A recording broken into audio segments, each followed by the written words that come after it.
Sobre a cirurgia para reduzir as mamas, não é verdade? Esse procedimento é a mamoplastia redutora e, segundo a Sociedade Brasileira de Cirurgia Plástica, ela representa um dos procedimentos cirúrgicos mais procurados no Brasil. Em 2018, estima-se que mais de 104 mil mulheres tenham se submetido a essa cirurgia. E para falar do tema com a gente, hoje eu recebo o cirurgião plástico, Dr. Tiago Bodanese. Boa tarde, seja bem-vindo, doutor. Boa tarde, Flávia. Tudo bem? Tudo bem. Doutor, eu fiquei surpresa com essa informação de como é grande a procura pela redução de mama, porque a gente fala muito de silicone, fala muito do aumento, né? Mas não, as mulheres querem reduzir. Por que elas querem reduzir, doutor?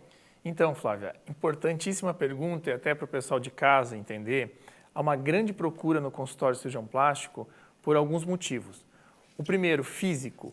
As mulheres que têm a mama exageradamente grande, né, muitas vezes não é tão grande assim, mas que tem sim um peso, têm, consequentemente, sintomas de dores nas mamas, podem ter, consequentemente, sintomas de dor nas costas, no pescoço, nos ombros.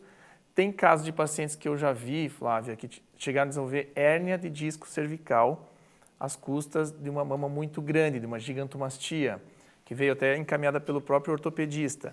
Mas além do peso, do desconforto, também tem a parte psicológica. A paciente muitas vezes está afetada, baixa autoestima, baixa atividade sexual, baixa o prazer de poder pôr uma blusinha, uma roupa, e também evita de fazer algumas atividades, por exemplo, como educação física.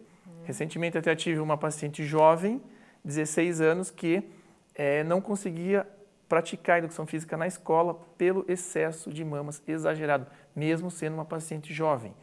Então é importante também entendermos quais as indicações. E tem sim a questão de a gente procurar acompanhar essas mamas muito grandes, evitando uma possível câncer de mama que muitas vezes não apareça nos exames diagnósticos. Ou seja, quem tem uma gigantomastia, que através de alguns autores a gente considera acima de 1.500 ml, né, ou mais que 1,5 kg de mamas, a gente considera isso até um fator de risco para câncer de mama, porque muitas vezes você não consegue visualizar tanto esses tecidos. Eu digo isso porque o tecido mamário que eu removo na cirurgia de mama, eu encaminho para análise, Flávia, e não é raro, muitas vezes, vir algumas alterações da patologia, que não foi visualizado, às vezes, nos próprios exames de imagem. Então, é importante as pacientes terem essa ciência de que a mamoplastia é uma cirurgia também reparadora. E daí vem a parte estética. Claro que tem mulheres que tiveram emagrecimento, né, que a mama caiu, ou mesmo com a idade. Amamentaram, tiveram filhos, exatamente. Então, sim, tem a parte estética, que as mulheres querem deixar a mama mais bonita, mais leve, né? Porque, geralmente, quando o doutor faz essa cirurgia de redução, o doutor não faz só a redução. O doutor também, se a paciente quiser, pode levantar o seio, não só diminui, faz outras coisas associadas? Exatamente. Como que funciona? Como é que funciona? Primeiro, a gente diagnostica qual o problema, né? O problema, na maioria das vezes, é a mama grande, a mama assimétrica. A maioria das pacientes, Flávia, tem as mamas um pouquinho diferente uma da outra. Né? Então, a gente procura simetrizar mais essas mamas. A maioria das pacientes que tem a mama grande, a mama está caída. Às vezes, ela está lá perto do umbigo. E é até triste ver a paciente peso com também, né? peso. Então, a gente reduz essa mama, levanta, simetriza, procura centralizar as areolas, porque é uma tendência com o tempo da areola, ela lateralizar, ela ir para os lados. Então, a gente procura centralizar, levantar. E também podemos aproveitar ao mesmo tempo e remover muitas vezes aquela gordurinha aqui da axila, né, que tem as pacientes. Então, a gente pode associar uma pequena lipoaspiração, tanto na axila quanto na lateral de mamas. Essa gordurinha da axila, a gente tenta treinar, mas ela não sai, né, doutor? E na lipo a gente resolve também. Deixa eu falar para você de casa que se você tem alguma dúvida sobre essa cirurgia de redução de mama, o seu momento é agora. O doutor continua com a gente no próximo bloco e você pode participar pelo 991015372, que já o doutor responde para vocês também. E podem ir no seu Instagram, né, doutor? Qual que é? Pode, é Dr. Tiago Bodanese. @Dr. Tiago Bodanese, lá também sempre tem boas informações sobre cirurgia plástica, doutor. O da nossa entrevista de hoje é redução de mamas. O Dr. Tiago Bodanese está aqui com a gente desde o começo e agora ele vai reforçar para você de casa quem que pode fazer essa cirurgia. Então, Flávio, quem pode operar é a paciente que tem a mama grande. O que é a mama grande? Depende a estatura, depende o peso, depende uma avaliação médica. Geralmente, acima de 800 ml ou até acima de 800 gramas, a gente considera uma mama já hipertrófica, né? Mas existem outras classificações, como mama acima de meio quilo também, já é indicada uma mama grande, mas depende muito da estrutura. Qual que é a principal indicação? A principal indicação é a queixa da paciente, tá? Se a paciente está com dores, está com desconforto, se a paciente se sente com uma baixa autoestima, se está comprometendo a vida social dela, de várias formas isso pode acontecer, e até a paciente que sofreu uma perda importante de peso, até pacientes bariátricas, paciente que já teve bebê, que já teve filhos, que amamentou, né? Ou mesmo pacientes que tiveram um aumento muito grande de peso e também não conseguiram emagrecer, isso é importante frisar, que tiveram aquele excesso de peso, a mama também está grande, a mama também engorda, porque tem tecido gorduroso na mama. E isso traz desconforto, pode trazer dor nas costas, nos ombros.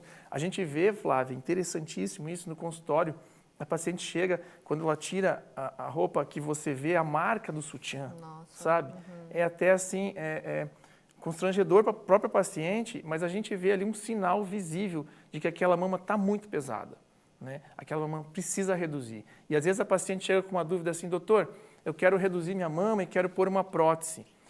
Mas não é bem assim. Por quê? Porque se ela tem uma mama exageradamente grande, você precisa diminuir o peso. Por exemplo, se é uma gigantomastia grau 3, grau 4, que vai acima de 1.000, 1.500 ml, você diminuindo, colocando uma prótese, às vezes a prótese 300 ml, você não está resolvendo o problema da própria paciente, né? Claro que existem indicações, sim, indicações que pode-se usar prótese, tá? Mas não são todos os casos. Doutor, nosso público está participando. Coloca pra gente o recadinho da Roberta. Tenho 1,50 m e estou sentindo dor na coluna por causa do excesso de mama. Quero saber se eu preciso emagrecer para fazer a cirurgia. Excelente pergunta, Roberta. Então, a indicação é a seguinte, a gente precisa avaliar a tua mama. Conforme o tamanho dessa tua mama, a gente tem um próprio aparelhinho que mede, sim, o tamanho da mama, né? Mas você, com essa mama exageradamente, se ela for grande, você precisa reduzir a mama, tá? Independente, se você não conseguir perder peso, você sim precisa reduzir essa mama. É claro que o ideal seria, Roberta, você perder peso, você chegar a diminuir o teu peso corporal, mas muitas vezes, Flávia, não se consegue perder mama. Mesmo que a paciente emagreça, aquela mama fica grande, caída, né? Então precisa sim passar por um procedimento cirúrgico. Infelizmente, gente, não tem outro tratamento que não seja uma cirurgia plástica.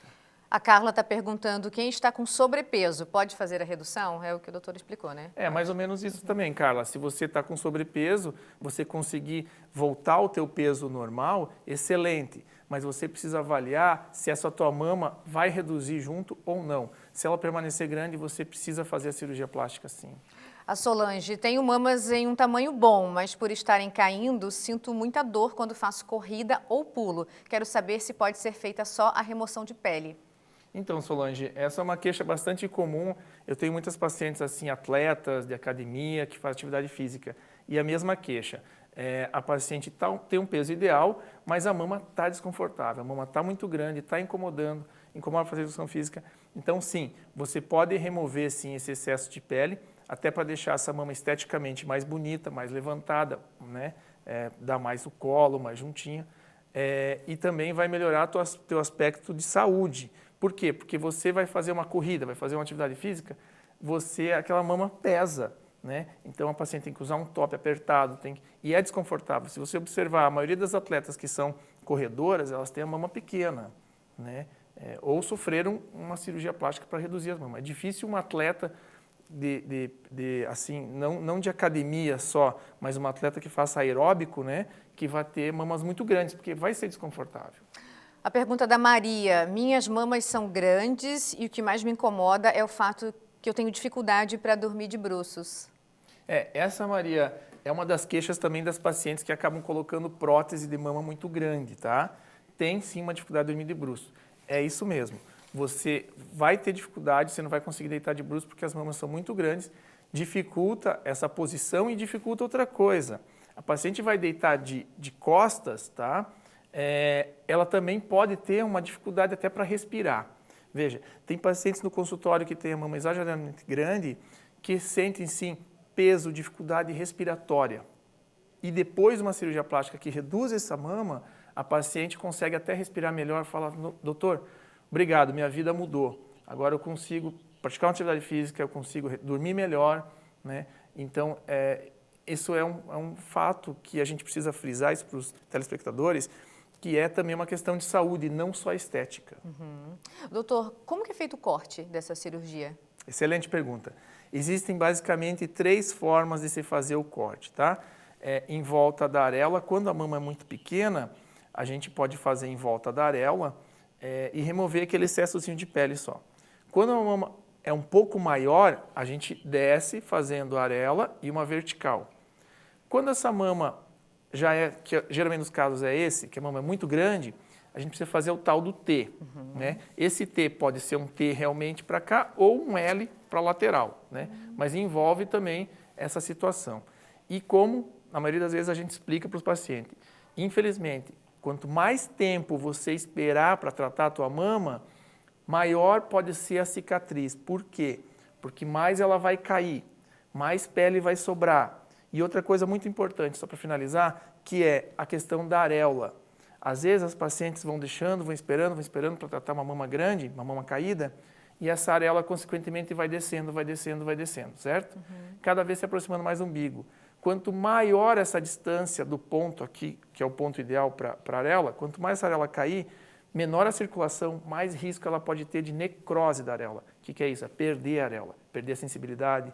Então, é muito importante que você procure um cirurgião plástico e faça, assim, seu tratamento adequado. Doutor, nosso público está participando. Coloca a produção, por favor. A Letícia. Tenho 20 anos e sempre tive as mamas grandes e caídas. Agora eu estou amamentando e piorou. Sinto que estou cada vez mais corcunda. De que forma consigo a cirurgia? É indicado, né, doutor, para ela, né? Exatamente, Letícia. Mesmo ela sendo tão jovem? Você é uma paciente que realmente precisa de uma orientação. Por quê? E um tratamento logo. Por quê? Porque ela tem 20 anos, paciente jovem, que já tem a mama grande, ou seja, já poderia até ter feito esse tratamento, certo? Segundo, ela está amamentando. Então, mais um fator que agrava, porque a mama ela está com excesso de leite agora, isso pesa mais, a mama está maior. Claro que a gente não pode fazer essa cirurgia nesse momento porque ela está amamentando, essa mama vai ter leite. Tem que esperar essa mama, esse leite sair, ou através de paramamentação, ou através de medicações. A partir daí, sim, dá o tratamento adequado, assim que você parar de amamentar. Porque quanto mais ela esperar, mais essa mama vai ceder. A mama cresce até quantos anos, assim, doutor? Não existe uma idade que, assim, a partir dos 16, a mama para de crescer. Mas a mama, ela vai desenvolver a partir da puberdade. Então, se a mulher teve puberdade nos 9 anos, nos 8, nos 10, nos 13, depende. Aí ela vai sofrer um período de desenvolvimento, tá? Que existe lá a classificação de Turner, que são várias etapas da mama. Primeiro dá aquele, o biquinho, depois vai crescendo o formato da mama. Isso pode chegar aos 16 anos, pode chegar aos 17, 18, depende. Essa é a formação da mama. Depois a mama ela é um órgão. O que é isso? Ela é constituída por glândulas e gordura. Ou seja, se eu engordar, essa mama cresce. Se eu usar hormônios, essa mama também vai crescer. Tu entende? Então, são fatores. A mama ela não é, infelizmente, um órgão estático. Não é como o dedo que fica naquele tamanho e pronto. Não. Ela vai mudar com o passar da idade, com o passar de todos esses fatores, emagrecimento, atividade física, vai mudar. Infelizmente, ela não é estática. Doutor, muita gente querendo saber preço. Gente, não é assim. Vocês precisam fazer avaliação, fazer uma consulta. Cada caso é um caso, por isso que a gente sempre passa o Instagram do doutor, que é uma conversa depois, né? Que é @Dr. Tiago Bodanese. Muito obrigada pela entrevista. Imagina. Rendeu demais. Nosso público amou conversar sobre esse tema, né? Que é dúvida de muita gente. E vocês aproveitem. A cada 15 dias o doutor está aqui. É o momento de você tirar aquela dúvida que está ali te martelando, né, doutor? Exatamente. É hora de aproveitar, assistir o programa, tirar as dúvidas, né? Entre em contato conosco, que a gente puder ajudar, a gente vai ajudar, sem dúvida. Muito obrigada, até a próxima. Tá Tchau, bom. tchau.